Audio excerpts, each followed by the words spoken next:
booktube. It seems to be a bit of a Victober tradition to cook something Victorian. And I've seen a few lovely Victorian cakes being made, but I decided to do something different for you and to cook chutney. And why? One, I like cooking chutney, and I had a load of green tomatoes that needed using up. But the other reason is because it's something that epitomises the British relationship with India in Victorian times. And a third reason is that it connects for me with the housekeeper in Victorian literature, a figure that comes up again and again in Victorian novels, and one that I find quite intriguing as a kind of a career for women. So let's think about the first of those, the British in India, and how chutney kind of is a bit of a symbol of that. Okay, so we all know that the British went off around the world, taking control of things, taking things over. That was the British Empire, and the 19th century was the heyday of the British Empire, really. Up to sort of the First World War, and the British attitude to the places that they went and took control of. There's some interesting nuance, I guess, and that you see around attitudes in sort of literature and culture and so on to India compared with, say, Africa and the Americas. So most places that the British went, they basically decided that the people who lived there were savages, so it was entirely reasonable for them to take over because there was no civilization, and they were bringing the benefits of civilization to these places in southern Africa or whatever. Rubbish, but that was how they saw it. Of course, with someone like India, they had a bit of a different situation, because no one could pretend or imagine that India didn't have a really long, rich tradition of a highly developed civilization. And the first kind of British people that settled there and traded there through the East India Company, that's kind of globalization writ large in the 18th and 19th centuries, but they really took to life in India, would marry Indian women, were friends with the sort of Indian ruling classes. Now, obviously, as we wanted to take more control, we had to kind of justify it, didn't we?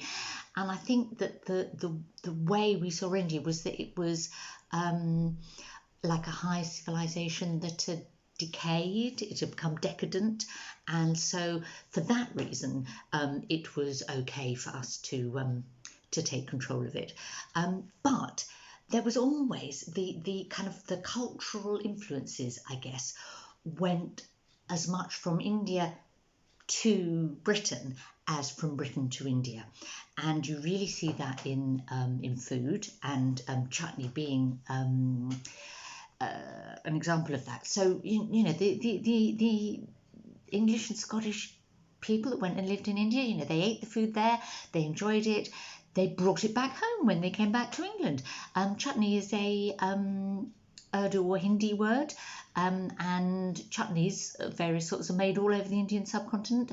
They're quite different from your English style chutney that I'm making in this video, but the principle of using like fruit and then or vegetables and sort of strongly flavoured spices and something chopped up small and either fresh or cooked, that you have as an accompaniment with food. That's the origin of chutney, and people brought it back and wanted to eat it. And it's just one of the myriad of things that the British started to do because they were influenced by India.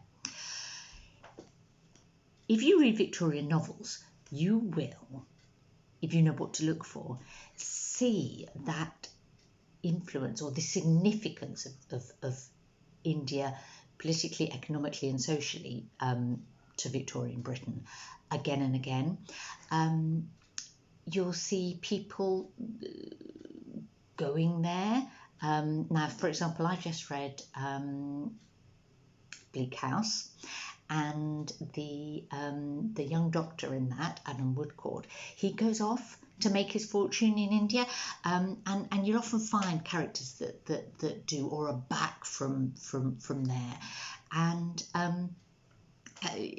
in other novels you get even stronger connections, like some of Wilkie Collins, like the Moonstone. You see it more clearly, or Kipling, for example. Now Kipling is a fascinating example because he had all those sort of, I don't know, racist imperialist attitudes about it being fair enough for Britain to rule India, and so on, but he was also absolutely entranced and fascinated and admiring of Indian culture.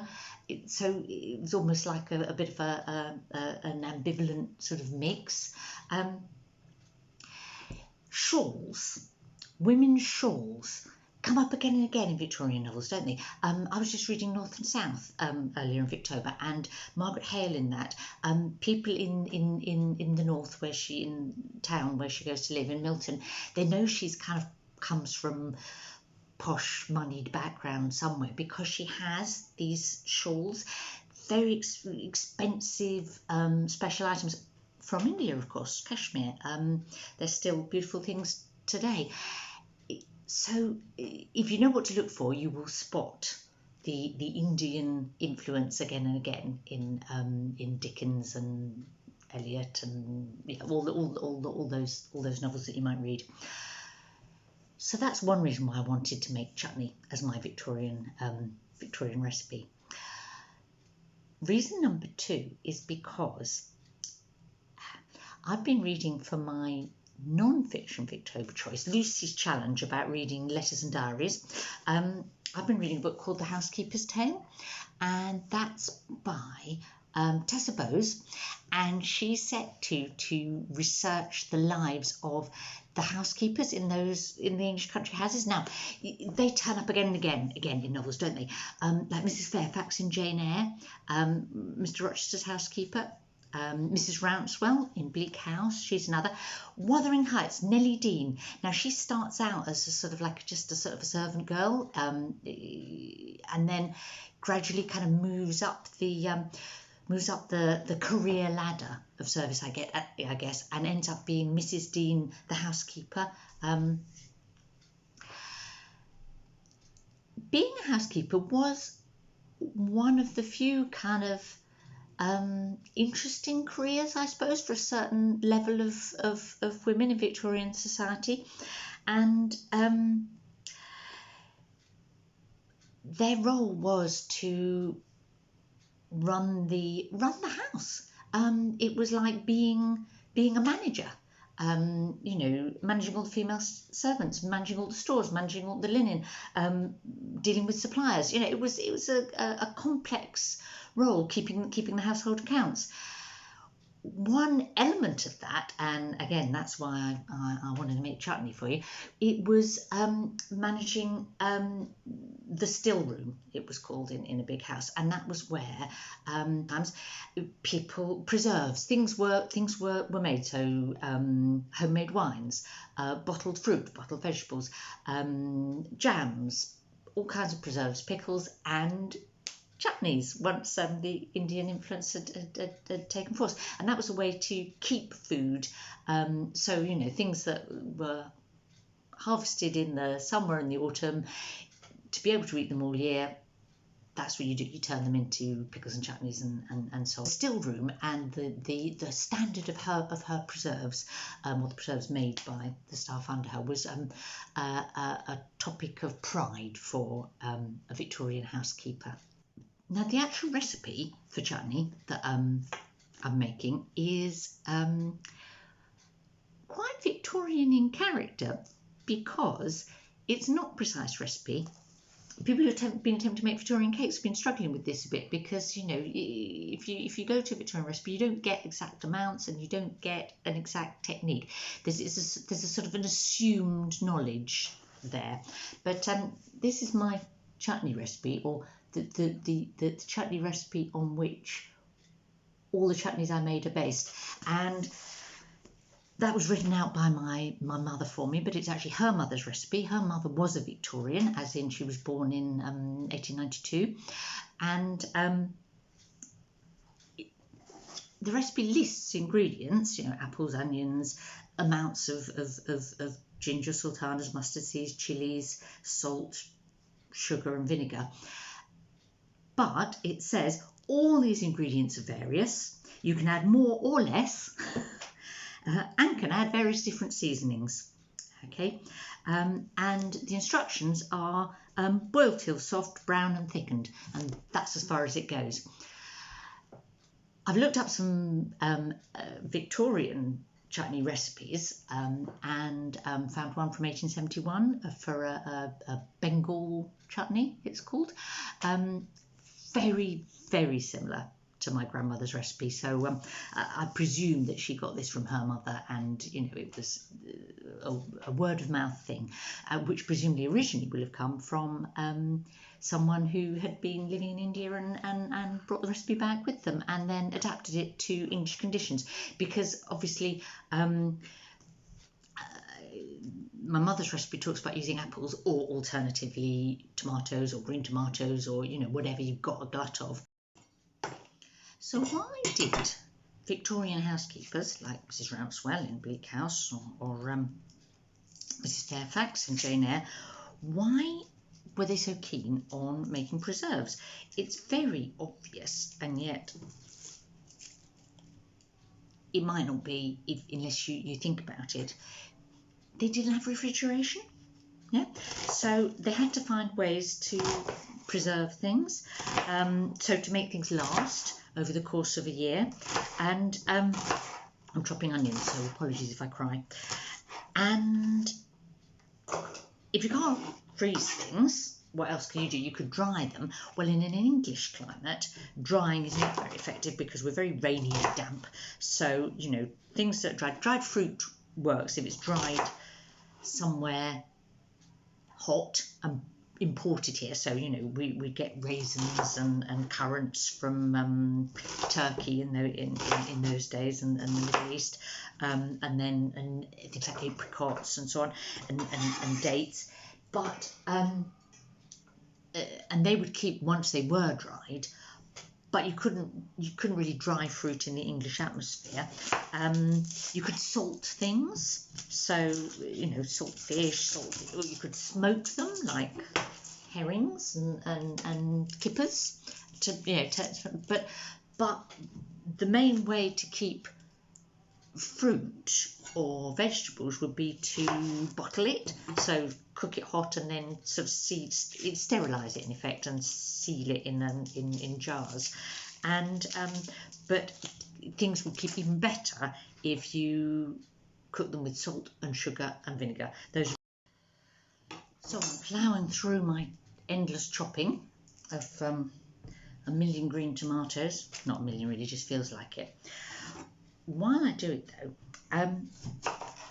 the archetypal Victorian cookery book, because cookery books were not greatly a thing, until Victorian era really. There were a few, but they really take off with, in popular terms, with Mrs. Beeton.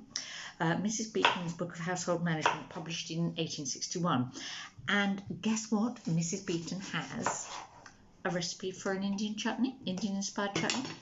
So, Mrs. Beeton's recipe is called Bengal Recipe for Making Mango Chutney. Now, Bengal being an area of the Indian subcontinent, India. Yeah, it's now partly in India, partly in Bangladesh.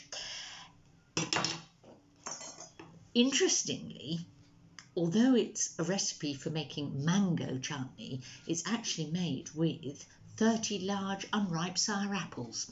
Basically, you couldn't get mangoes in England, so they would, having had, you know, your resident of British India, having had the mango version there, would come back and think, how can I make it here? Oh, I know, let's try apples instead, because apples grow in abundance in England. Mrs. Beaton says her note is, this recipe was given by a native to an English lady who had long been a resident in India and who since her return to her native country has become quite celebrated amongst her friends for the excellence of this Eastern relish. Lovely, isn't it? Very similar recipe again. So back with the chutney, and the endless chopping is nearly complete. Chutney really does involve a lot of chopping if you don't have a handy kitchen maid in your non-Victorian kitchen. And I'll just chop some garlic, and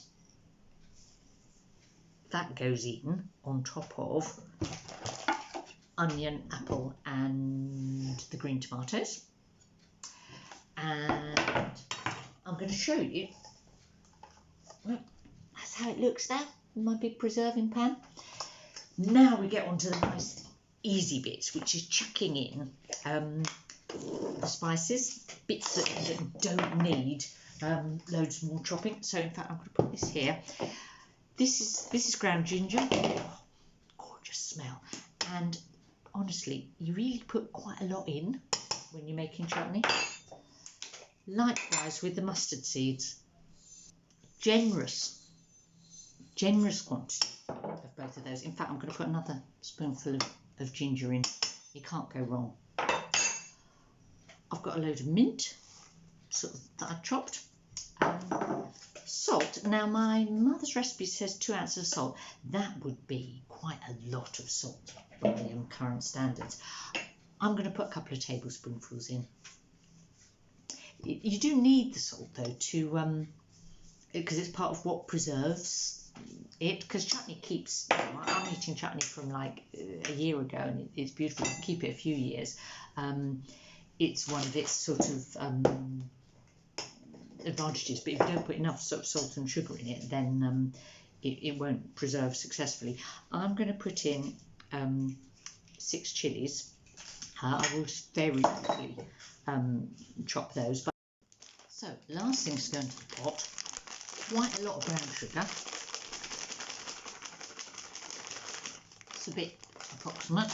I'll taste it later on and might add more sugar at that point if I think it needs it. That's probably around half a pound or so. And then, see, that's what we've got now. Tip that, you can get a better view, yeah. And then the last thing is the liquid, apart from the liquid that's in the fruit and vegetables naturally. But what you put in is vinegar. Now, it's very annoying these days that you seem to have to buy vinegar in stupid little bottles with plastic lids in the way. But my mother used to be able to get it in kind of great big kind of gallon containers, which was good because she did a lot of pickling. I loved her chutney, but my absolute favourite thing that my grandmother and mother both used to make was pickled walnuts. Now, if you've never had a proper pickled walnut, they are a thing of beauty. They are the pickle version of fudge, I would say. Unfortunately, making them is a task that takes like a week or so. In fact 2 weeks. You soak them in brine for a week, and then you get them out of the brine, and you have to put them on trays in a sunny place to turn black, and then you pickle them with vinegar and salt and sugar and so on. So bit of a palaver, and of course you have to have access to unripe walnuts to do that, so not readily available these days, but highly recommended if you can get hold of them. Okay, vinegar's gone in. This is ready to cook. Just a little shot to show you what it looks like on the hob, as it were. It's going to need to simmer for a couple of hours to really break down, so I'll do another picture later. So this is what chutney looks like after a couple of hours of simmering. It's gone brown, it's turning into, well, all the bits are breaking down, it's turning into a bit more of a puree. Some Victorian chutney recipes talk about actually passing it through the sieve. I suppose you get something more like a ketchup if you did that, but most English chutney is lumpy but somewhere towards a paste, if that makes sense. It smells amazing. At this point, my whole house smells of vinegar and spice. It's one of my favourite cooking smells. At this point, it becomes a bit like dealing with pools of boiling mud. So here we are with the finished product. I've got 6 lovely jars of green tomato chutney, and nice brown colour, nice rich brown, very delicious. There was a 7th half jar that we've already eaten a load of with lunch today. So here we are at the end of a meandering video of talking about India and its role in Victorian novels and Victorian culture and Victorian food, and we talked about the housekeeper in the novel and in real life, and I've made 6 delicious jars of green tomato chutney, which I'm going to put away in the cupboard now and enjoy eating over the coming year. So I hope you've enjoyed that with me, and that I can manage to, by the time you are seeing this, edit the footage into something vaguely coherent, which is going to have challenged my editing skills to the full. So if I've made a halfway decent job of it, please say something encouraging in the comments. Because take care everyone, and happy last week of Victober. I'm reading Felix Holt by George Eliot now.